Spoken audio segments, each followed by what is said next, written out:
The cry of the people has been heard. For too long has the great Gilgamesh exhausted the men and women of Uruk. For too long has his tyranny gone unchecked. For too long have the gods remained silent. But no more. A new challenger has set his sights on Uruk. He who was built by the goddess Aruru. He who was endowed with the strength of Ninurta. He who was a match for Gilgamesh's stormy heart. And with Uruk setting the stage for the great confrontation, worlds will truly collide, where a man part beast tests himself against a man part god. The great city has spoken, the gods have spoken, but of the voices of Gilgamesh and Enkidu, who will be heard the loudest? I have foreseen this one, like I foresee everything. Yet still, this man-beast wants to prove me wrong. He wants to take Uruk from me. He wants to try his luck. Well then, let him try.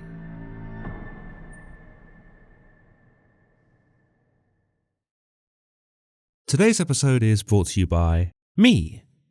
That's right, we've got new merch. Gilgamesh merch to be precise. To celebrate the release of the second tablet, why not grab yourself a Team Gilgi or Team Enkidu t-shirt? Can't decide on which team to back? No worries. Buy both.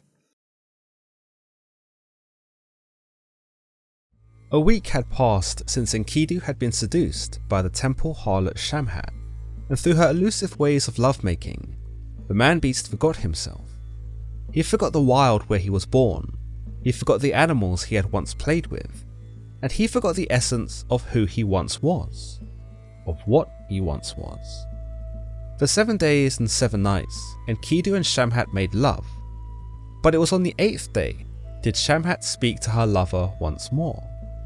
Enkidu, as I look at you, you are like a god. Why with the beast do you wander the wild? Come, I will lead you to Uruk the city, to the sacred temple, the dwelling of Anu. Enkidu, arise, let me take you to the temple of Iana, where men are engaged in labours of skill, where you will find a place for yourself. A place for myself, Enkidu considered his surroundings. And though these trees, these fields, these bushes were once his home, they were now distant, strange, uncanny places for him to dwell. Yes, Shamhat insisted, you are banished from these regions now that you are a man.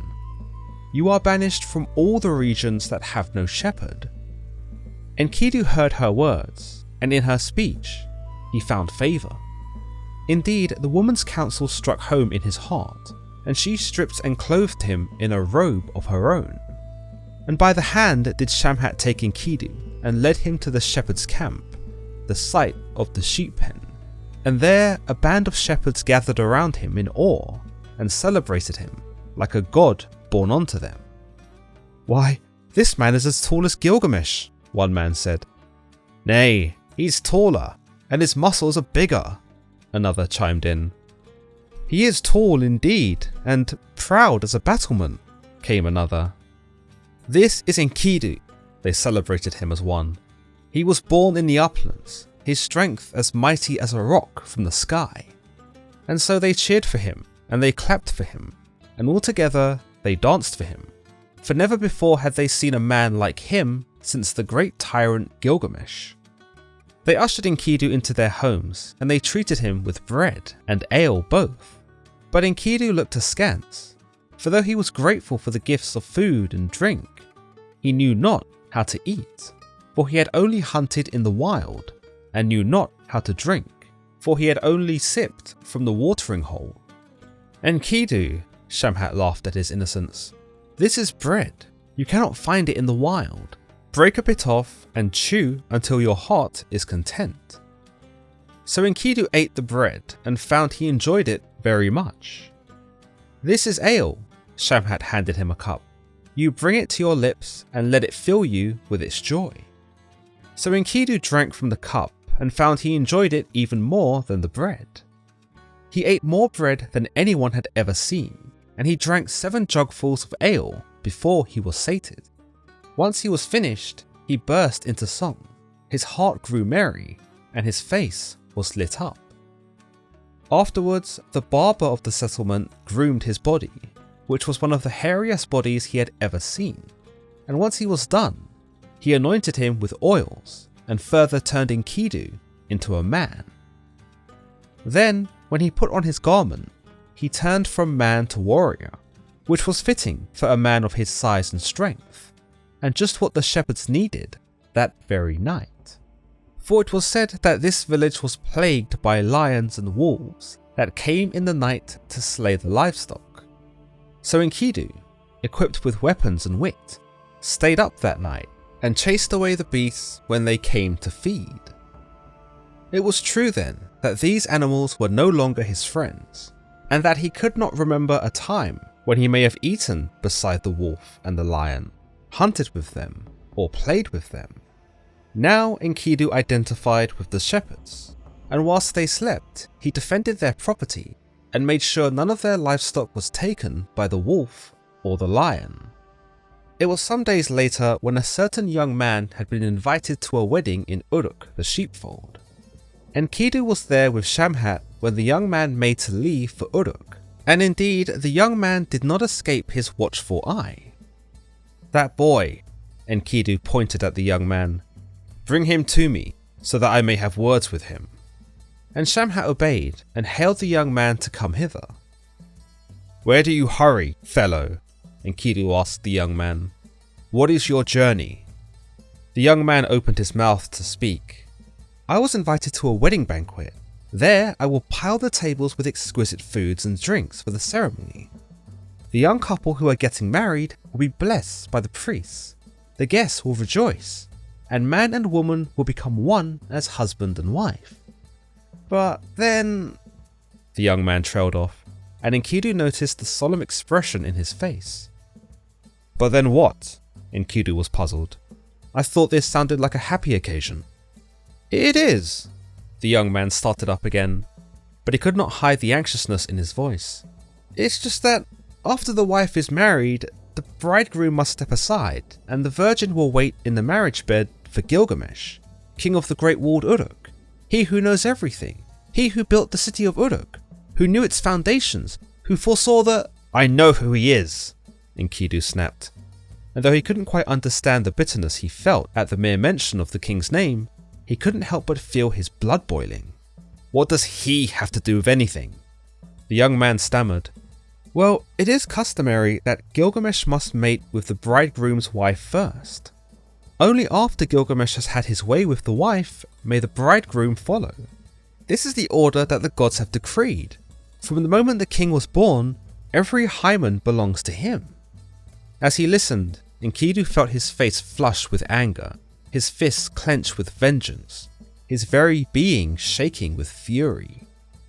"I will go to Uruk now," Enkidu shot up at once. "I will go to the palace of Gilgamesh in Uruk, and I will challenge him and shout in his face that I am the mightiest, I am the most supreme, I am the man who can make the world tremble."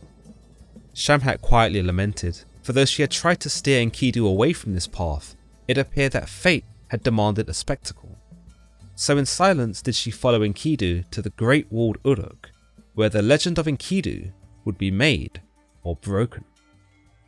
As Enkidu walked through the streets of Uruk, people gathered and marvelled around him, just as the shepherds did at the village.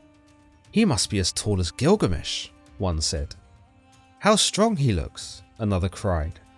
"Do you think he could defeat Gilgamesh?" another started, as excitement sizzled through the crowds. The wedding had already taken place in Uruk, and now the musicians were playing their drums and lyres. The guests were eating, drinking, and dancing, and the newly wedded wife was ready for Gilgamesh. Now when Gilgamesh came to the wedding house, he did not find the way free of traffic, for there in the doorway stood the hulking Enkidu, who indeed was very much like a boulder, much as he had foreseen. "So, you finally made it," Gilgamesh sized up the man, acknowledging his impressive height, his giant muscles, his steely conviction. Truly, he was a sight to behold. But far be it from Gilgamesh to surrender such a compliment. I like your dress. It's a robe, Enkidu spat. If you say so. I am Enkidu, he announced. I have come to...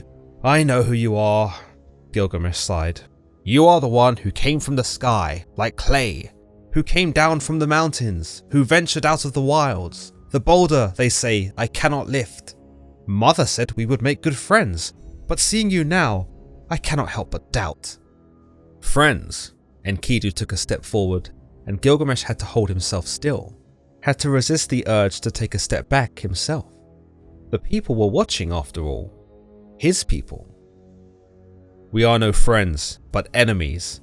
I have come to shout in my face and tell me that you're the man, that you're the one supreme, and you're the one to make the world tremble. Yes, yes, yes. I am aware of your foolishness. Foolishness? Enkidu smirked, and Gilgamesh wasn't sure he liked that twinkle in the man's eye. It was the same twinkle he liked to think was in his own eye most of the time, one that said he was invincible, and nothing was going to stop him. The only foolishness here is that you have not yet knelt to me. Oohs and ahs swept across the crowd, and there was a buzz of excitement that wasn't normally present whenever Gilgamesh challenged someone. Could it be that his people were actually considering this man-beast's chances? Could it be that they were actually starting to believe that he could win? Could it be that on some level, they were rooting for him? Silence! Gilgamesh snapped at them, and like lightning hitting the ground, it sent the people scattering. I would reconsider your current course if I were you, for you must know I have foreseen you long before you were old enough to even crawl. I know you, Enkidu. I know your strengths. I know your weaknesses, and most importantly, I know how this ends. So, Enkidu picked something from his teeth and had the nerve to flick it in his direction. Does it mean you know what happens next? Gilgamesh snorted with laughter. Of course I know what happens next. Enkidu punched him.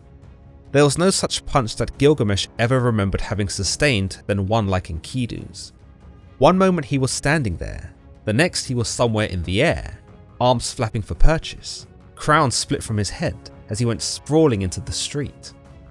When he landed, he had to take a breath. No one had ever made him take such a breath before. He blinked up at the sky and realized he'd crushed a market stall on the way down, the splinters of wood jutting into his sides. The vendor was trapped beneath him, screaming in pain, screeching about his bones being crushed. Gilgamesh wasn't sure what he was complaining about. He wasn't the one who had just been punched. Worse yet was the ringing in his ears. When had they ever rung like this? He gathered his bearings for a moment, managed to sit up, and had to swallow back the taste of blood as his hearing returned to normal. That wasn't necessarily better though. The citizens of Uruk were alive, more alive than he'd ever seen them, skittering about like insects in the field, hooting and cheering as if seeing their king flat on his back was something worth celebrating. Then there was Enkidu, smug as the day was long, standing there in his little dress with all the gall in the world. Are you done? Enkidu's voice pierced through the cry of the crowd. And Gilgamesh smiled, wiping the blood from his lip. Done? He shouted, and then he was chuckling, then he was laughing, then he was holding his sides like they might spill out. Done? He boomed again as he got to his feet. Do you know how long I've waited for a decent challenge? And now he was running, and now it was Enkidu on the back foot, suddenly uncertain as any man might have been to see a bloody, crazed Gilgamesh come storming towards him. You have the nerve to ask if I'm done? Gilgamesh readied his fist. He lifted Enkidu into the air. I'm just getting started, boy! And now it was Enkidu who went soaring into the air. Must have sent him higher than the temple with a punch like that. From the sky you came, Gilgamesh mused. To the sky I'll send you back. The crowd collectively gasped when they saw the man-beast begin to descend, his robe flapping about, his arms going wide looking for purchase. But he was helpless, like a one-winged bird, and he went crashing into a whole row of stalls and sent up dust and ornaments both. Gilgamesh was breathing heavily, massaging his jaw from where he'd been struck, and doing his best to ignore the mood of the crowd. Why, when he'd been struck, they damn well cheered. But now for Enkidu, This stranger who was still buried in debris, they held their breath in the hopes he'd rise again. Had he really been such a terrible king that they'd openly root for this outsider? Had he been too harsh with his men and beaten them into submission? Had he been too gluttonous with the women and taken one too many against their will? No, he was sure they were just ungrateful wretches. Truly now, he knew how the gods felt when they were shunned. "Throw his body out into the desert," Gilgamesh barked at no one in particular. "This fight is over." He turned his back to walk away, but then he heard the voice of the one who came down from the mountain. "What's the matter?" Enkidu crawled his way out from under the wreckage of the stalls and cracked his nose back into place. "Do you need to go and ask your mother how to fight?" "You," Gilgamesh growled. And so they fought for hours more. Gilgamesh raging, Enkidu seething. Giant arms grabbed giant arms. Foreheads crashed like wild bulls. The two men staggered as they pitched against houses and left a ruin in the street in which they fought. Doorposts rumbled, outer walls shook, and they careened through the next street and the next, grappling each other, limbs intertwined, elbows in faces, feet in ribs, straining to land the next blow, straining to break free from each other's embrace. But at last, Gilgamesh threw the wild man to the ground and pinned him thereafter with his knee. He raised his fist to put an end to the challenger, to return him to the dirt where he belonged, to make him out like any other mortal man who tried his strength against him. But then, looking down at the defeated Enkidu, Gilgamesh found the anger spilling out of him like beer from a broken barrel. Weren't they supposed to be allies? Hadn't his mother said so? Was this not meant to be the friend he'd been waiting for, an equal that he'd never known before? Was this not the brother he'd secretly pined for all these years? His arm felt heavy now, his fist uncurling, and soon flopping down by his side uselessly. "You really are as tough as they say," Enkidu managed to mutter. "You truly are unique amongst men, just as the goddess Ninsun, your mother, has made you. As you have bested me, it is rightful that Enlil has granted you kingship to rule over all other men." "Well," Gilgamesh lifted his knee off of Enkidu and took to massaging his own chin. "Don't speak so highly of me before you speak of yourself. Only a disillusioned madman or an incredible warrior would dare face me, and considering your fists, I'd say you were of the latter." "You do me too much kindness." Enkidu slowly sat up in the rubble. "Well," Gilgamesh smirked, and looked back at his citizens. "I am nothing if not a generous and kind king." He chose to ignore the snorting of a man somewhere on the roadside. "I can see to you, King Gilgamesh," Enkidu spat blood. "Not even I, who was sent by the gods, who came from the mountains, who lived amongst the wilds, can best you. I can see to you, indeed." "Can you at least concede standing up?" Gilgamesh offered his hand. "The people pay to see you fight, not grovelling for forgiveness." "I don't think they paid at all," Enkidu noted as he accepted his hand. "You're right," Gilgamesh swung his head at them. "Miserable, ungrateful freeloaders." Gilgamesh half expected them to start running. It wasn't the first time he'd cast that vengeful glare at them, but it seemed their attention had been drawn elsewhere, to a beautiful woman who stalked her way towards them. "Ah, look!" Gilgamesh put his arm around Enkidu and pointed at the woman. "That is my mother, Ninsun. She must be coming to congratulate us on a well-fought battle." Though Gilgamesh wasn't so sure about that as she drew nearer and nearer. Her nose was scrunched up, her eyes narrow as slits, mouth twisted in that all-too-familiar way. She wasn't happy. "Look at this mess you've made," she barked, her voice like a whip, forcing him and even Enkidu to stand to attention. "All this for an enemy you seem to have failed to vanquish." "It's okay, mother." Gilgamesh pushed Enkidu forward. "See? This is him, the boulder and the axe from my dream.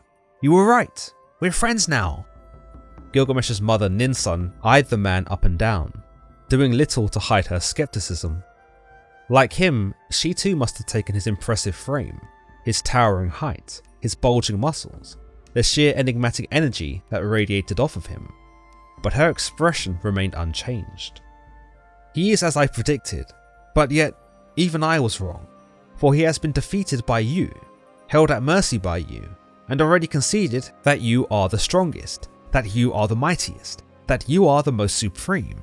Therefore Enkidu is not your equal, and as he has no kin, no home, no virtue of his own, he cannot be your friend, let alone your brother. Standing there listening to her icy words, Enkidu found himself even more disarmed. He couldn't help his eyes brimming with tears, for her words struck him so severely they might as well have been coated in metal and poison both. His arms fell limp by his sides, and he could no more lift them than he could disagree with what the all-knowing goddess had to say. His strength ebbed away from him, and soon he could no longer even hold up his head. "Why, my friend, why are you upset?" Gilgamesh took him by the arms. "Has my mother upset you? Look what you've done, mother. You've made him sad." "Her words are true," Enkidu shrugged. "I have no kin, I have no home, and my virtues are few and far between." "Nonsense," Gilgamesh shook him by the shoulders. "You know what we need? We need to go beat something up. Yes, that always makes me feel better. Come, let us go and slay that menacing demon Humbaba. You know the one, he who lurks in the forest of cedar like some ominous ogre. You'll feel better after that." Enkidu felt the strength return to him immediately, but not because he was inspired by his newfound friend's words, but instead shocked by them. "Gilgamesh, no. I know him. This great ominous ogre. He was there when I roamed the wilderness as a babe. For 60 leagues the forest is wilderness, and for 60 leagues does the demon Humbaba reign over. His voice is the deluge, his speech is fire, and his breath is death." "Sounds exciting," Gilgamesh grinned. "Why would you want to do such a thing?" Enkidu said. "To fight Humbaba is to fight death itself. It's not a battle even you can win." "Exactly," Gilgamesh took his face in his hands. "I might struggle alone, but there's 2 of us now." "Enlil made him guardian of the wilderness, to terrify man. How can we go to such a place where we will be trapped?" Enkidu argued. For he had seen the monster firsthand, and knew more than anyone to keep well away. "Trapped?" Gilgamesh laughed. "He'll be the one trapped. Trapped between my giant foot and your giant fist, brother." "No," Enkidu was adamant. "You're not listening. He hears the forest murmur at 60 leagues distance. Only a Dard has sway over him, and the moment you enter within his realm, you will be seized by tremors. Not even the Anunnaki will go near him." "Let's stop with all this cowardice," Gilgamesh said. "By the gods, you're vexing my heart.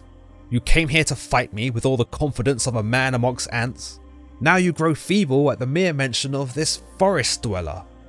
"You've not seen him, Gilgamesh," Enkidu warned.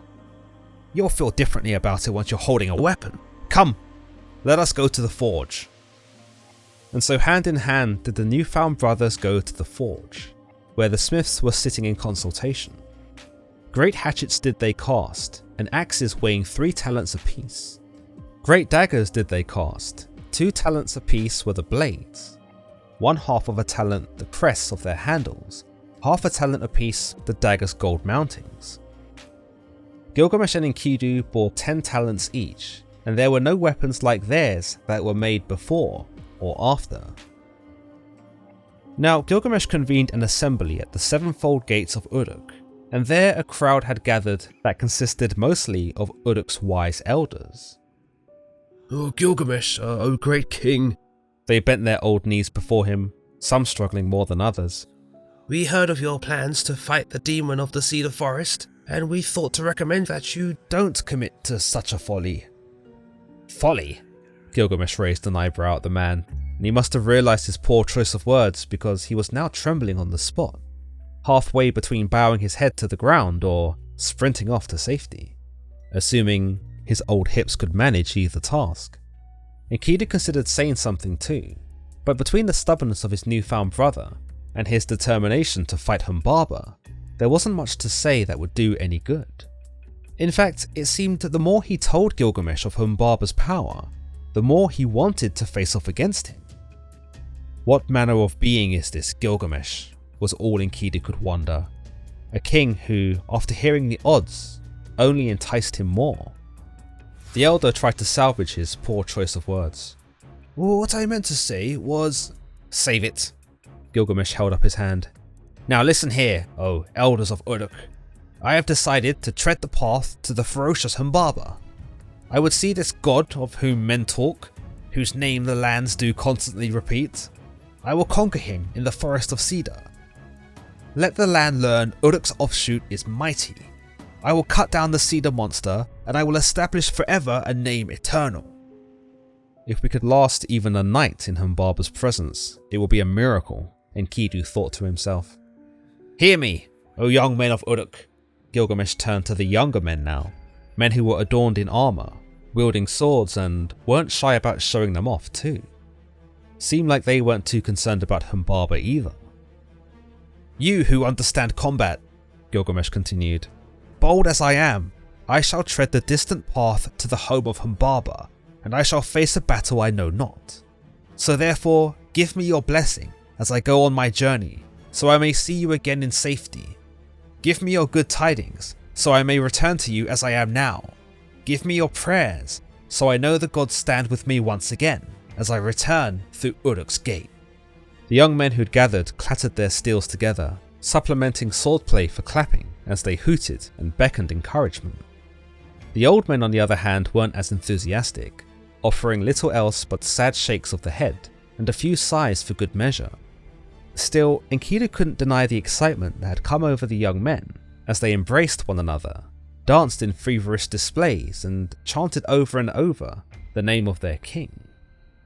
Still, not everyone seemed happy about it. "I gave him my wife 2 days ago," one man was muttering to another beside Enkidu. "Now he wants my blessings and tidings and prayers. What's next? My bloody shoes?" Gilgamesh went on. "On my return, I will celebrate New Year's twice. We will celebrate the festival twice in a year, and when it commences, the merriment will begin doublefold. For the drums will resound before my mother Ninsa, and I will have returned victorious from the cedar forest." "Tell him not to do it." Enkidu turned to the senior advisor, though looking at him hunched over and breathing hard, it seemed he'd have better luck climbing a tree than convincing Gilgamesh of anything. "He is a fool," the senior advisor shrugged, "but a strong fool. Maybe he'll win." "You don't understand," Enkidu grabbed the man, nearly tore off his shoulder as he did. "I've seen Humbaba. I know what he can do. He speaks with flames. His voice is the flood, and when he breathes, there is only death." The senior man nodded like he already knew. Perhaps he did. He'd sure lived long enough.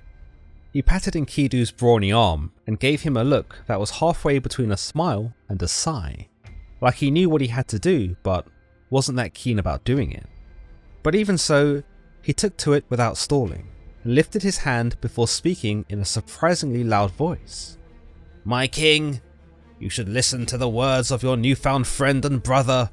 He has seen Humbaba, lived alongside him in his realm. You should know what he has seen. That Humbaba speaks with flames, his voice is the flood, and when he breathes, there is only death." The crowd settled into a more quiet celebration. Sure, the young men were still chanting the king's name and swinging their swords in encouragement, but there was caution amongst more than a few of them now, like they'd only just noticed a storm cloud that now presided over them.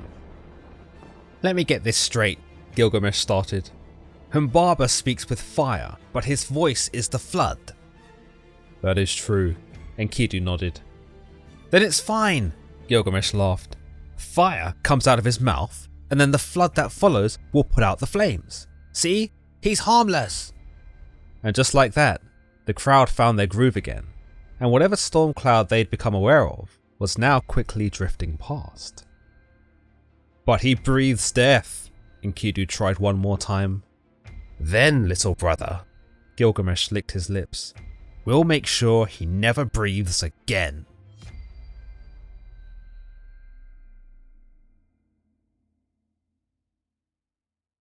There are several elements that serve as the impetus for Enkidu's epic confrontation with Gilgamesh. These seeds were sown in the first tablet, and they undeniably yield a mighty crop for us, the reader, to consume. Enkidu was essentially the god's answer to the Gilgamesh problem. He was created with the sole purpose of humbling Gilgamesh, and he was given all the necessary attributes to accomplish such a feat. You might say that their meeting was fate. It was, quite literally, set in stone, and therefore destiny becomes the reason behind why Gilgamesh and Enkidu have to fight. The people of Uruk wanted it to happen to mitigate the burdens of having a tyrant king.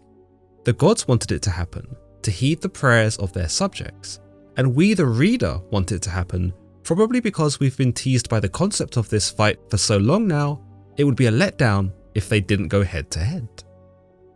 There is another element though that brings about this epic showdown, and it isn't the gods, it isn't the people of Uruk, and it isn't Enkidu's naive and macho attitude that he should be the one to dethrone Gilgamesh and rule over Uruk, as he is seen to explain at the end of Tablet 1, although this does play a part in it. The element I have in mind though is to do with the temple harlot Shamhat, and how through sex, Enkidu isn't just tamed into a more civilized man, he is cultivated into a being that not only deviates from his original purpose, but in some capacity also loses his edge. You see, Enkidu spends 7 days with Shamhat just toiling in the wilderness and having intercourse with her. On the one hand, Shamhat was a necessary introduction into Enkidu's life, because without her, he'd have no idea about Gilgamesh or the city of Uruk. In truth, Enkidu would have probably remained in the wilderness with his animal buddies for the rest of his existence, and wouldn't have been tempted by the luxuries of Uruk or felt the need to assert himself as the man. But by staying in the wilderness, this would not be conducive to the gods' plan, and so it's no stretch to think that the gods allowed Shamhat to engage Enkidu because this was the only way he was ever going to leave the wilderness. Shamhat therefore isn't just a catalyst of destiny, she is a remedy for a rather significant design flaw of Enkidu that was preventing him from achieving his true purpose. When Enkidu is done lovemaking with Shamhat, he tries to return to his animals, but alas, not only do the animals now shun him, but Enkidu no longer possesses the mind of one. Through sex, Enkidu has lost the primal edge that may have actually given him an advantage over Gilgamesh in their battle. Perhaps even Gilgamesh knew this too, which is why he sent Shamhat in the first place, to rob Enkidu of any attribute that may have been pivotal in their confrontation. The raw savageness of the one who came down from the mountain may have been the defining factor when facing Gilgamesh, and considering Enkidu's affinity with the animals, it's possible he may have even been able to recruit them too, in an effort to overwhelm Gilgamesh. Whether or not Shamhat's intervention was deleterious to Enkidu's success is something we can only ponder. Though considering Gilgamesh's strength, it might be argued that even the gods knew their creation would not be a match for him, and that having Shamhat violate Enkidu and trade his animality for humanity would actually work better for everyone, because when Enkidu befriends him, he theoretically inspires him to leave Uruk to go and fight Humbaba, thus giving the people a break. Alternatively, you might argue that the gods had never intended Enkidu to fight Gilgamesh, but that they knew that this was the only logical way they could get them to meet, which would also serve as a catalyst for their intense friendship. Therefore, by having sex with Shamhat and gaining humanity, Enkidu discovers that which the biblical God decides for Adam, that man should not be alone. This realization leads Enkidu to companionship, which in some capacity causes him to actually manifest Gilgamesh into his life. What we see next is Shamhat inviting him to Uruk. She clothes him, she cleans him, she teaches him to eat human food, she teaches him how to drink and what the effects of alcohol are, and perhaps most significantly, she gives him community in the form of the shepherds, a gesture that assimilates Enkidu into civilization and marks his transition from beast to man. Andrew George's translation shows us not only the generosity of Shamhat, but also how much Enkidu valued her words. Her words he heard, her speech found favour, a woman's counsel struck home in his heart. She stripped and clad him in part of her garment, the other part she put on herself. Without Shamhat, Enkidu is quite literally like a little lost boy. He doesn't know how to get to civilization, he doesn't know how to eat. In fact, he doesn't even know quite how to keep warm. as Shamhat is seen here to strip off a part of her own garment and fashion it around him like a robe. So quickly does Shamhat also transition here from temple harlot into something more akin to the patient mother, who guides Enkidu through this rite of passage to humanity, without judgment and without shame. This is further evidenced in George's translation, as he tells us, "By the hand she took him, like a god she led him." Indeed, George takes the mother aspect a step further and treats Shamhat like a god. Such is the infancy and helplessness of Enkidu in his new human consciousness. The gap in knowledge between Shamhat and Enkidu is chasm-like, perhaps comparable to our own mortal knowledge when weighed against that of the Mesopotamian gods.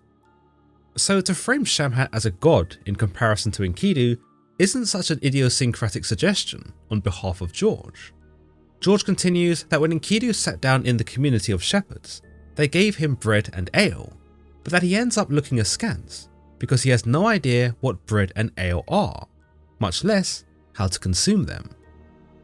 Bread they set before him, ale they set before him. Enkidu ate not the bread, but looked askance. How to eat bread, Enkidu knew not. How to drink ale, he had never been shown. The naivety of Enkidu is laid bare for the reader, and indeed, though we might start to doubt this being a legitimate challenger against Gilgamesh, we do nonetheless sympathise with Enkidu, and perhaps look at him not as an idiot, but instead with the same perspective we might look at a baby with. His innocence is what stands out to us more than anything, and though he had been bolshy in his declarations to challenge Gilgamesh when he was in the wilderness, we now chalk that up to the harmless utterances of an infant. Indeed, we might patronise Enkidu for his lack of knowledge and experience, but we do feel a lot safer with him than we do with Gilgamesh. On the one hand, Enkidu knows not how to eat bread or drink alcohol. He serves as no threat to us, and if anything, he's impressionable. We are more inclined to have an effect on him than he is on us. Gilgamesh, on the other hand, is either going to beat us up or rape us, or both. We cannot change Gilgamesh's mind over anything because he already knows everything, and that in itself makes him highly dangerous. George continues of Shamhat's maternal characteristics. The harlot opened her mouth, saying to Enkidu, "Eat the bread, Enkidu, essential to life. Drink the ale, the lot of the land." It's interesting to note that Shamhat goes above and beyond in her duty. Remember, Gilgamesh had told her to go and sleep with Enkidu, though by this point, we've seen her take on the full role of a foster parent. At this point, she's no longer seen as a sexual partner for Enkidu, but again, perhaps more like the patient mother, who teaches her son the essentials of eating. Alternatively, some may choose to see Shamhat as the wise wife, who essentially introduces Enkidu to a whole new way of life, one he would not have considered had he not been inspired by her.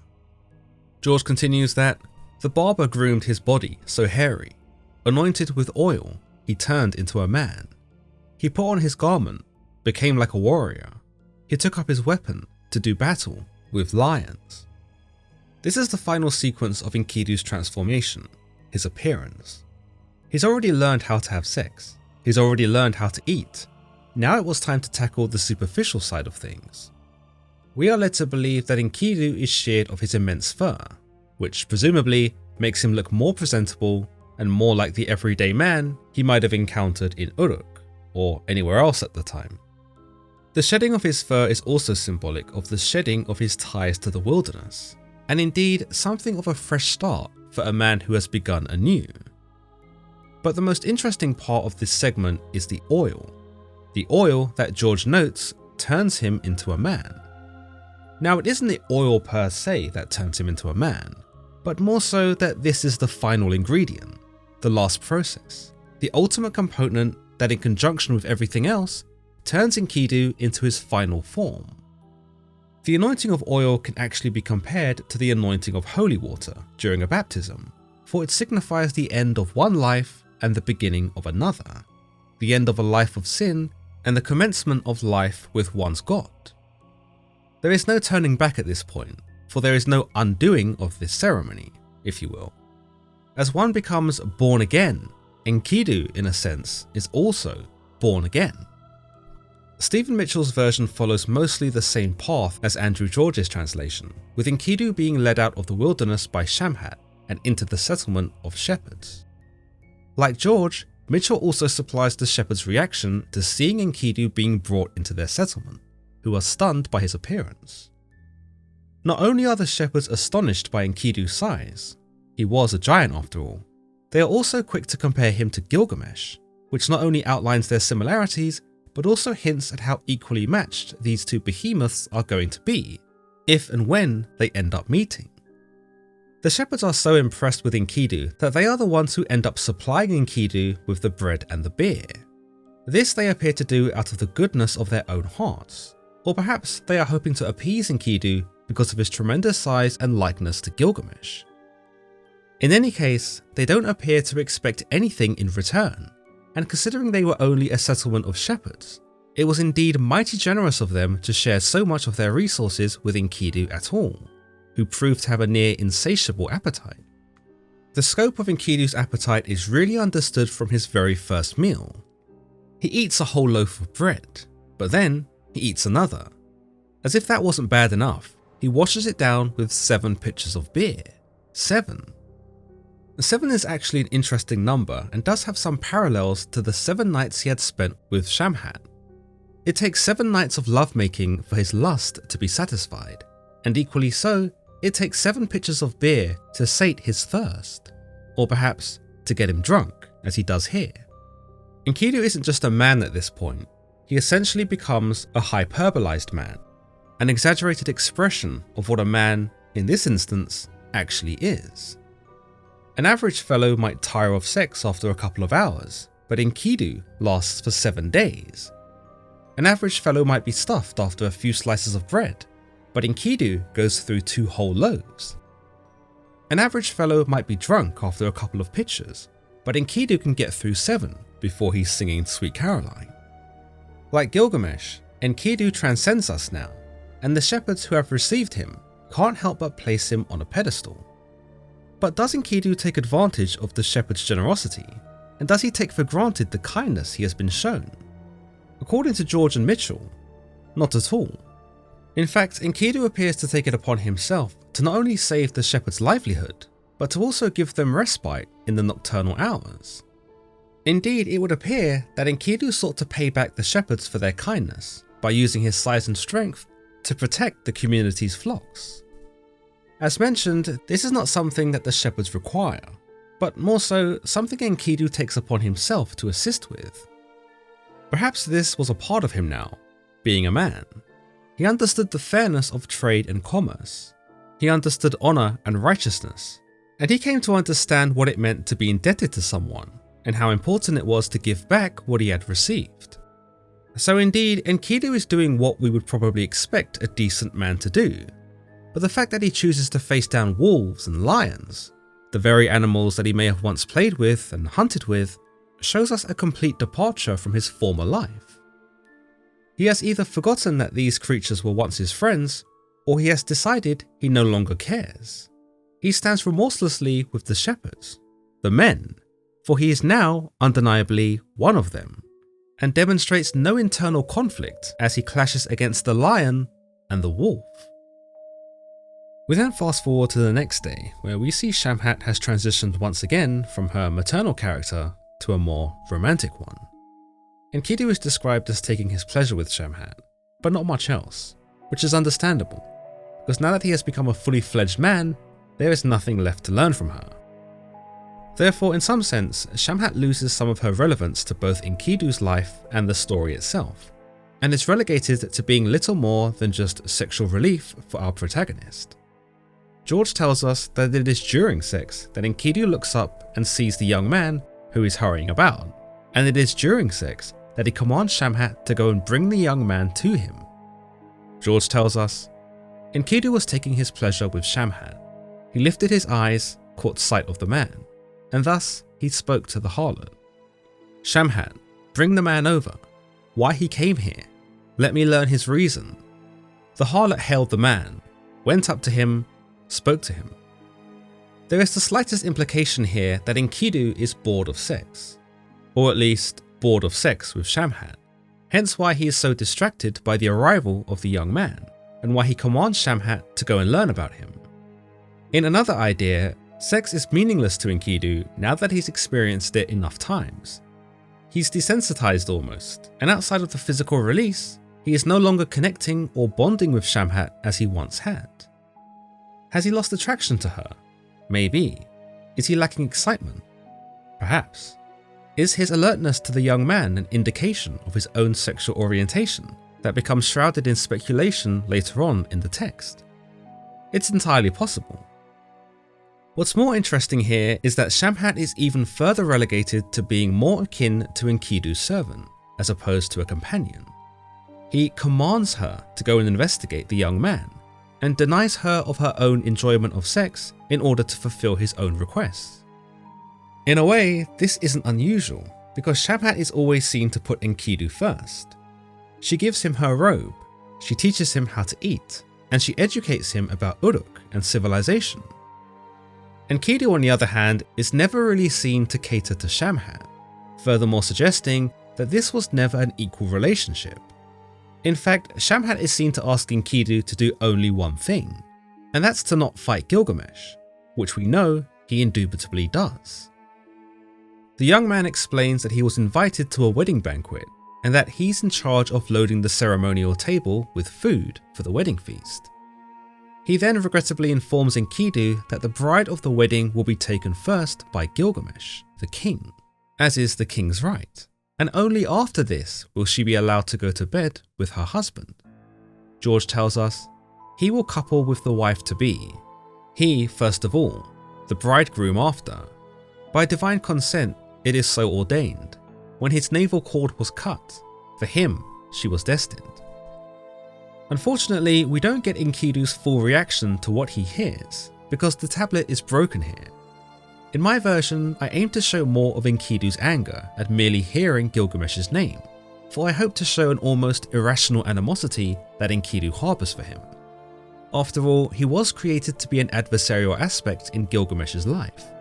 We've established this as being destiny, so it would make some sense that he is programmed with a dislike for Gilgamesh from the very get-go, even though he doesn't really understand it himself. All George tells us of this conversation with the young man is that, at the fellow's words, his face paled with anger. Beyond this, we don't know of Enkidu's reaction, but we know it's severe enough to cause him to leave the comforts of the shepherd's settlement and head straight to Uruk. My retelling coincides more with Mitchell's version, who tells us that Enkidu was much more vocal with his intentions. What's interesting about Mitchell's account is that Enkidu, despite hearing of the terrible things that Gilgamesh is doing to brides on their wedding day, doesn't really seem to care. Indeed, his face does pale with anger in both accounts, but when it comes to listing the reasons why he's going to face Gilgamesh, he doesn't mention the brides at all, and appears to focus only on his own reasons for fighting, so that he can shout in his face, so that he can declare he's the mightiest, and so that he can be called supreme. Now, this is virtually the same thing Enkidu had said in the wilderness after he had first slept with Shamhat. In fact, his vehemence against Gilgamesh was one of the first things he'd ever voiced. Back then, Shamhat was able to pacify Enkidu and convinced him that fighting Gilgamesh was not only folly, but fatal. Despite this being his divine purpose, Shamhat is able to seduce Enkidu away from the confrontation, not just with her body, but with her words. Now though, she remains silent, and the silence is almost deafening. All we are told is that, together they went to the great walled Uruk, Enkidu in front, Shamhat behind him. Earlier, I suggested that Enkidu had grown bored of Shamhat, to the point that he even stops having sex with her, at the sight of something that interests him more, this being the young man. I believe this can be reinforced by Shamhat's lack of presence here, that she has become so irrelevant to Enkidu that her voice isn't even recorded. There is no protest, no words of wisdom, and certainly no caution from the temple harlot, who had essentially become Enkidu's charge. All that happens is that Enkidu decides to go to Uruk, and Shamhat wordlessly bows her head and follows. Perhaps she has given up. Perhaps she knows her attempt to dissuade him will be futile. Perhaps she has come to realize that she can no more change Enkidu's destiny than anyone else. Even the way they walk is quite telling, Enkidu in front and Shamhat behind him, a complete antithesis of her leading him out of the wilderness. You might say that now that Enkidu has become a fully functional man, he has no need of Shamhat, no need of her maternal touch, nor any other kind for that matter. With this, though Shamhat does follow Enkidu to Uruk, she silently segues into the background of the story, for we, nor Enkidu, ever see her again. The great walled city of Uruk has been sold to us as a haven, a paradise even, constructed with engineering ingenuity and presented as a divine gift from the gods. There are magnificent temples, there are beautiful trees, there are stunning gardens and lively public squares that demand a sigh of appreciation. The narrator in the first tablet painstakingly bragged about Uruk to us. Shamhat painted such a great picture of Uruk for Enkidu that it actually worked in mollifying him. Even the young man who prepared for the wedding seemed to give off a sense that Uruk was a most glorious setting for a wedding to have taken place. So when we get there, it's a bit of a shame that the tablet never really lets us enjoy it. In fact, we actually see several of its streets destroyed in the upcoming commotion. Perhaps this is reflective of how Enkidu sees Uruk, or doesn't see it, should I say, because he is so blinded by his rage for Gilgamesh. In a way, we are sharing Enkidu's mission. We are marching with him, and perhaps we might share Enkidu's disdain for Gilgamesh by this point, which is ironic because we started the story off revering Gilgamesh, or at least being aware that everyone thought he was awesome. Again, might we have been misled by the narrator, who did not tell us the true state of things here in Uruk? In my version, I aim to illustrate Uruk as a place that maintains a duality of those who are patriotic towards Gilgamesh, but also giving a voice to those who are surreptitious with their contempt for him. They mutter behind his back, they snort at his declarations of kingship, and more damningly, they root for Enkidu to win. No such thing occurs in either George's translation or Mitchell's version, though it's likely that this was the mood of things, even though the tablet doesn't mention it. Two realities would have coexisted within Uruk. It is a place of magical joy, but it is also a place of suffering, mostly due to Gilgamesh. When Enkidu enters Uruk, he attracts attention like a flame does a moth. It's no stretch to say he is mobbed as the Urukians gather around him, which elevates him to an almost celebrity status. Much like Enkidu doesn't bother to acknowledge the magnificence of Uruk, however, he doesn't seem to give much attention to the Urukians either, who may as well have been flies to him at this point. He has his intentions set on one thing and one thing only, and that's finding Gilgamesh and beating him up. Interestingly, despite his giant size and his likeness to Gilgamesh, the Urukians aren't afraid of Enkidu and marvel at his enormous muscles and sinewy frame. As a brand new man, it's possible they got a sense of his innocence, and so didn't associate him with Gilgamesh beyond his physical attributes. There is not only admiration for Enkidu, who towers over the citizens, but also the subtlety of hope. Hope that this could be the one who puts an end to Gilgamesh's tyranny and frees them of their suffering. George and Mitchell's versions slightly differ in how Enkidu comes face to face with Gilgamesh. George tells us, "For the goddess of weddings, the bed was laid out. Gilgamesh met with the maiden by night. Forward came Enkidu. He stood in the street, blocking the path of Gilgamesh." Here we understand that the wedding the young man spoke of went off as expected. The groom married the bride, and now the wedding bed was laid out, though not for the groom. Gilgamesh met with the maiden by night, and there we are led to believe he took the woman, probably slung over his shoulder, and carried her off to wherever the bed was. However, as he makes his way, Enkidu blocks his path, probably something no one had ever done before. The verb forward in this sentence tells us that Enkidu did not hesitate. He comes right for Gilgamesh and stands in his way, which is a clear declaration that he was Gilgamesh's opposition, a hurdle that Gilgamesh had no choice in tackling. Later, George tells us that Enkidu blocks the entranceway of the wedding house with just his foot, so there are two images we get, one where Enkidu meets Gilgamesh in the street, and one where he blocks him at the wedding house. Meanwhile, in Mitchell's version, we are told something more akin to the latter. Enkidu waits for Gilgamesh at the marriage house, and when Gilgamesh arrives, he stands there like a boulder, blocking the entranceway. Indeed, it's only a subtle difference, but they do paint a slightly different version of Enkidu. In this version, Enkidu is angry, but he is patient.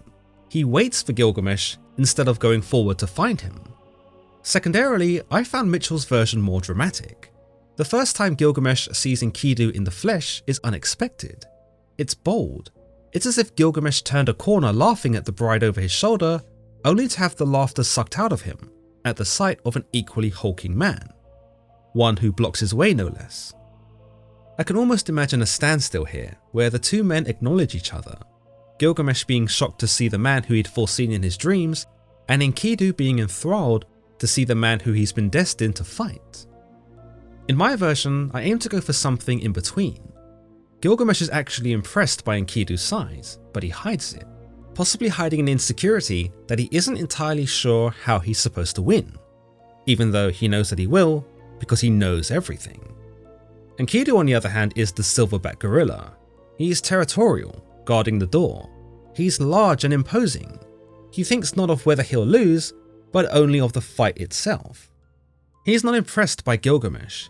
He is not considering what happens next. He only knows how to fight. Of course, I did not stop him from implementing some wit, for he was a man now, and so he insults Gilgamesh, simple though his insults are. Even so, he seems to have an innate sense of how to exactly get under the great king's skin. I supplied this pre-battle conversation between the two men in an effort to make it more dramatic, to kind of build the suspense even more and highlight just exactly what the stakes were, Gilgamesh's reign against Enkidu's entire purpose. I like to think of it as a pre-fight weigh-in. There is tension between the combatants. There are quips and barbs and trash talk. Maybe there's a cheap shot that leads to a greater scuffle. Multiple elements that all lead to a much bigger explosion when the fight actually transpires. However, when we look at both George and Mitchell's translations, there is no talking, arguably a more streamlined stylistic choice by the original authors. It suggests that we, the reader, have waited long enough for this fight, so no words need to be said between the two men, who know exactly what they're here to do and exactly how to do it. Instead, in the original tablet, Gilgamesh and Enkidu simply see each other, and then they start swinging their fists at each other. George tells us, they seized each other at the door of the wedding house, not allowing Gilgamesh to enter. They seized each other at the door of the wedding house. In the street, they joined combat. In the square of the land. The door jamb shook, the wall did shudder. In the street, Gilgamesh and Enkidu joined combat. In the square of the land. The door jamb shook, the wall did shudder. As we can see, there is chaos from the moment the two hulking men begin to grapple. Doors shake, walls shudder. Everyone in the city knows that this fight is happening because everyone in the land couldn't help but hear it take place. The fight is full of such mayhem that the author in George's translation even repeats it twice, that the doors shake and the walls shudder. Unlike my retelling, which aimed to show the strength of both men by allowing them to get their digs in, the original version according to George shows us more of an even match, if not one that's unfortunately quite vague. Indeed, they do seize each other, and indeed there is combat that causes the very city to shake. But of this combat, we are given no actual details, which is unfortunate because we the reader came to Uruk to see a fight, the greatest fight of all time. Instead, the fight is over before it really gets going, and we are simply told that Gilgamesh won, and that was that. It's kinda like paying to see a boxing match that everyone is really excited for, but when the bell rings, one of the boxers just falls over. Mitchell's version gives us a more satisfying battle, as we are told that huge arms grab huge arms, foreheads butt. The streets are destroyed as they swing for each other, and there is a great struggle as each man grapples with the other in total carnage. What's interesting about Mitchell's version is he describes the fight as an embrace, as the two fighters struggle to break away from each other. Now, I've seen many interpretations of Gilgamesh and Enkidu embracing during their epic fight, and whilst in its simplest form it is a battle between two men who are destined to come to blows, there is also the homoerotic undertone between them that cannot be dismissed. Gilgamesh had already dreamed of Enkidu in the form of a boulder and an axe, and both times he held these items tenderly, even declaring that he loved them as he might have loved a wife. So when he meets Enkidu here, there is more than just male pride or even self-defense. There is excitement, there is intimacy, there is a subtlety of sexual tension that Gilgamesh is aware of, but Enkidu is yet to realize. Some have compared this epic confrontation to more of a wild romp between two lovers who have just met, who could not resist each other, and so proceed to seize each other. The results are explosive, passion meets desire, and at the end of it all, one is on top and one is on the bottom. And then there is clarity. After the fight, both Gilgamesh and Enkidu know each other. There is no need for introduction in George's translation. They simply know who the other is, and have bonded in a way that would not be possible outside of physical intimacy. Aside from this idea, you could just read this fight as a pointless squabble between two men who have both demonstrated too much ego. In this sense, there is no homoeroticness about it, and it simply becomes a tale about two men who succumb to their base savageness and end up beating each other up in order to get their point across. Or it's simple destiny, and they had to fight and Gilgamesh had to win. Because he's Gilgamesh, and because he's the best. I'll leave you to decide what type of story this is. After the fight, Gilgamesh kneels 1 foot on the ground, and we are told in George's translation that his anger had subsided, and he disengaged from the fight. Of this, we are led to believe that he had established dominance over Enkidu. He had won the fight and beaten him into submission. Following this, it is Enkidu who cranes his head up at Gilgamesh, like a wounded animal, and submits to him in a humbling speech, where he states, "As one unique, your mother bore you, the wild cow of the fold, the goddess Ninsun. High over warriors, you are exalted. To be king of the people, Enlil made it your destiny." This is a stark contrast from Enkidu's earlier proclamations that he would scream in Gilgamesh's face, that he would challenge him, and that he would make the world tremble, according to Mitchell's version. Instead, we get a much more humbled Enkidu, who now recognizes the folly of his ways. He knows he cannot beat Gilgamesh, and recognizes that he had no chance of ever doing so, not against one who was born from the wild cow Ninsun, who was exalted above all other warriors, and was made by Enlil, king of the gods, to rule. Enkidu is not bitter that he is lost, and takes the defeat like a true champ. He does not make excuses, he does not lament. He simply recognizes Gilgamesh as being the superior fighter, and that's the end of it. The original tablet is fractured at this point, and we understand that it is Ninsun, Gilgamesh's mother, who opens her mouth to speak. What she says at this point, however, is not known. We might assume, however, that whatever it was that she said, it was not kind, nor was it well received by Enkidu, for when the tablet picks back up, Enkidu is crying. In my version, I sought to depict Ninsun as not only being pissed off that a chunk of Uruk was destroyed in their confrontation, but that she also looked down upon Enkidu, who was of no noble birth, had no family, and was no more Gilgamesh's equal than any regular Urukian. Gilgamesh by this point has already accepted Enkidu as his friend, his brother, his lover, his equal, whatever you want to call it, but Ninsun does appear to be far more reluctant in granting Enkidu with such an honour, even though it's something she had interpreted from Gilgamesh's dream. For whatever reason, Ninsun is not satisfied with Enkidu, and she's harsh enough to reduce the giant lug to tears. I chose to use this as a segue into Gilgamesh proposing that the two should go and fight Humbaba. Gilgamesh doesn't want his newfound friend to cry, but he also isn't sure how to console him. He's probably never had to console anyone of anything after all. So desperate to get his newfound friend to cheer up, he suggests the only pastime that he knows, that they go beat someone else up. Indeed, this is my own take on the story, but if we look at the translation by George, the text is broken at this point, and even George is forced to convey the narrative in a way that isn't too far off from what I've presented. We are told that Gilgamesh takes Enkidu by the arms in an effort to comfort him, but that Enkidu can do nothing but sob and confess to feeling terror in his heart. Gilgamesh opens his mouth to speak, but as the text is broken here again, we miss a part of the conversation. When it does pick up, Gilgamesh is encouraging Enkidu to come with him to kill the ferocious Humbaba. In a way, it's almost like Gilgamesh recognized Enkidu's sudden feeling of terror, and upon realizing that his efforts to comfort him weren't doing anything, decided to suggest something more pragmatic, to force the courage back into him by making him fight something even scarier. In the forest of cedar, where Humbaba dwells, let us surprise him in his lair. In a way, Gilgamesh comes across as kind of wholesome. He doesn't want Enkidu to be sad, yet he doesn't really know what to suggest. So he suggests something that would have probably made him happy if he was having a bad day, and that is hunting something like Humbaba. Indeed, Gilgamesh is much more enthusiastic about going to the cedar forest and confronting the demon, but to be honest, with this idea, he's only suggesting it because he thinks Enkidu would truly benefit from it. Enkidu, however, is not particularly fond of the idea.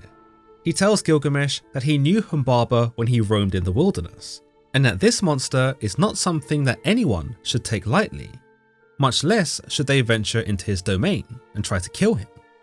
Enkidu is very specific with his warnings, telling Gilgamesh, "I knew him, my friend, in the uplands, when I roamed here and there with the herd. For 60 leagues the forest is wilderness. Who is there would venture inside it? Humbaba, his voice is the deluge, his speech is fire, and his breath is death. Why do you desire to do this thing? An unwinnable battle is Humbaba's ambush."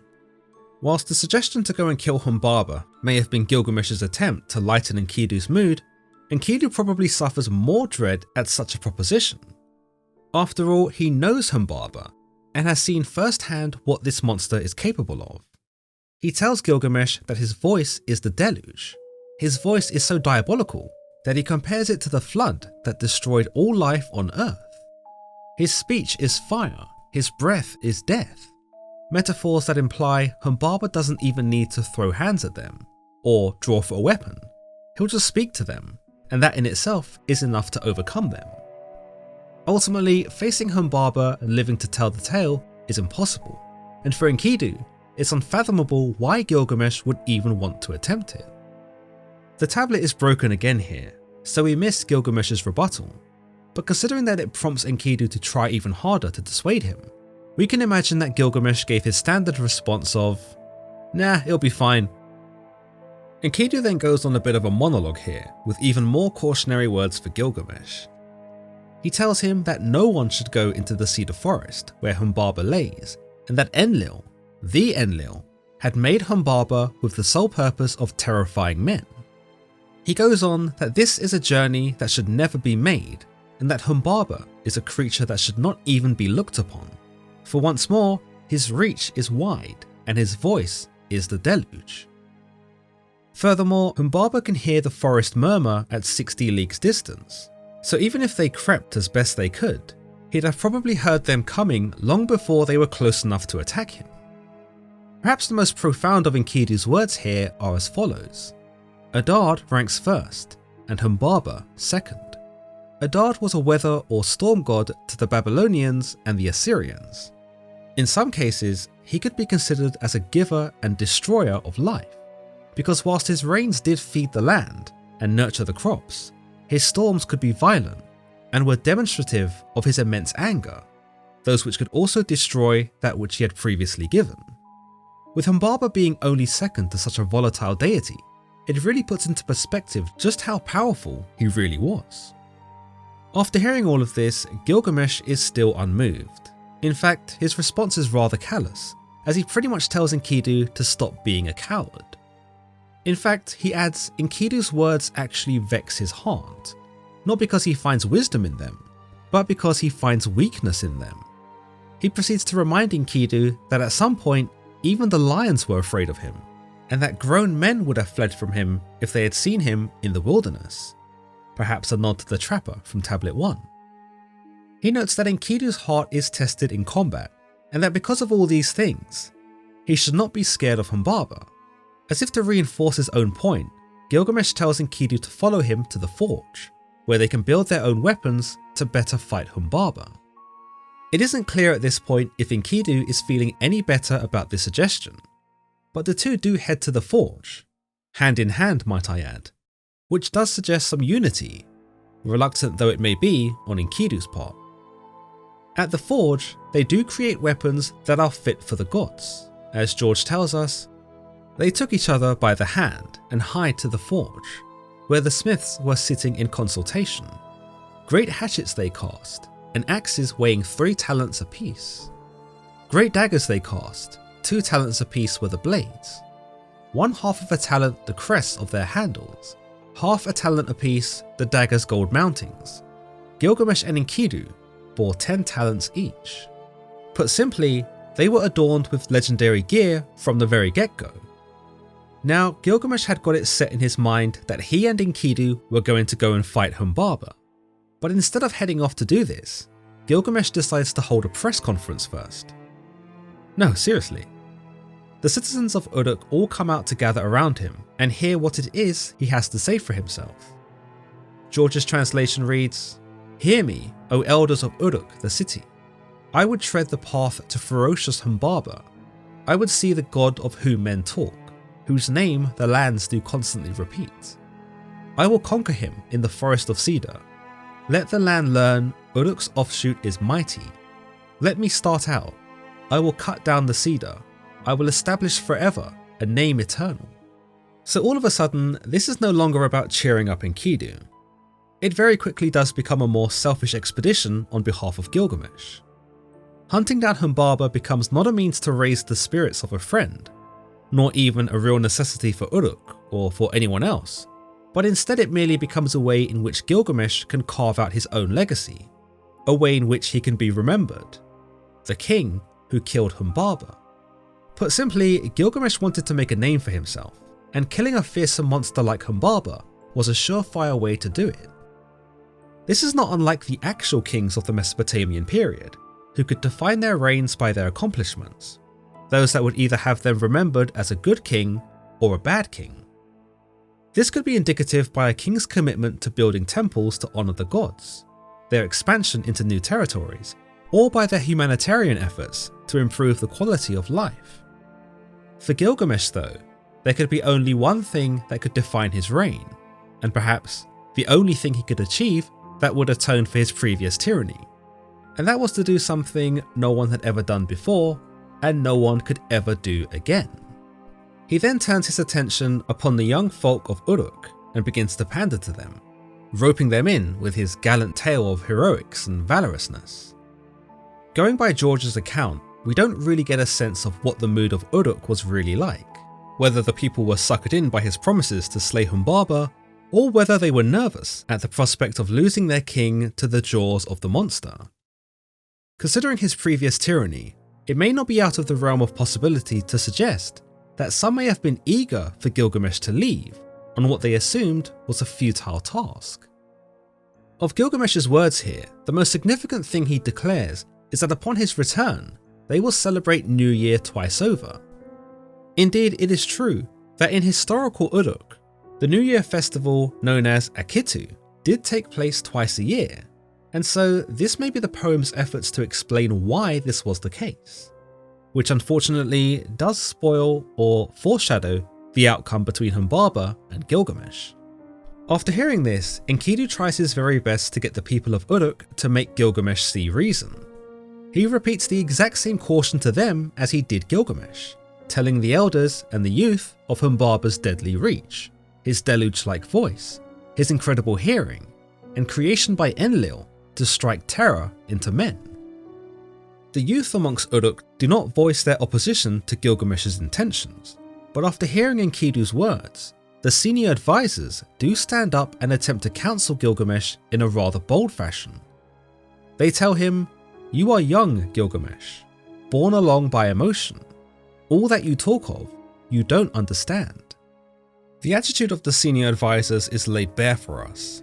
They consider Gilgamesh to be ignorant, swept up by emotion, and perhaps even green. They don't believe he can do all that he says he can do, which is quite astonishing, considering that this is a man who's 2/3 divine. As senior advisors, it is implied that they are most certainly wise, perhaps some of the wisest men in Uruk. But as we harken back to Tablet 1, could they know more than Gilgamesh? who knew everything. The senior advisors appear to be quite moved by Enkidu's words, because they repeat them verbatim to Gilgamesh, sparing no detail from Humbaba's super hearing to his deluge-like voice. We know that Gilgamesh hears the words of his senior advisors from George's translation, and we do see Gilgamesh look and laugh at Enkidu, where he proceeds to deliver what might be interpreted as sarcasm. "Now, my friend, how frightened I am. In fear of him, shall I change my mind?" In this, Gilgamesh acknowledges Enkidu's concerns, which arguably he had not done thus far. Yet he responds to Enkidu's concerns with a question of his own. Just because I'm afraid of Humbaba, does that mean I should not fight him? It's a profound question, one that really highlights what bravery is and what being a hero is. After all, a hero can only be measured by the villain he overcomes, and likewise, one can only be brave in the face of fear. In other words, what Gilgamesh might be trying to tell Enkidu here is that yes, he does recognize the sheer magnitude of this quest that he's undertaking, and that he does consider Humbaba to be as frightful as Enkidu says he is, but that this is more of a reason to face the monster, because it is only through fear and terror and struggle that Gilgamesh can forge not only the greatest name for himself, but one that will be eternally remembered. Once more, his complete response to Enkidu here is lost to us, as the end of this tablet is broken. But considering what we know of Gilgamesh by now, we can assume that the sentiment of his rebuttal can once more be summed up as, "Nah, it'll be fine." In the next tablet, we'll see more of the dynamic between Enkidu and Ninsun evolve into something more mutually amicable, and we'll be taking our last rounds in Uruk as we get ready to embark on the road to the Cedar Forest, to face off against the demon, Humbaba. Don't forget to check out my Gilgamesh-inspired merch in the link below. We've got Gilgamesh t-shirts, Enkidu t-shirts, and a very special canvas or poster print of the epic showdown itself. As always guys, if you've enjoyed today's episode, then don't forget to give this video a like, and don't forget to subscribe for more content just like this. Until next time.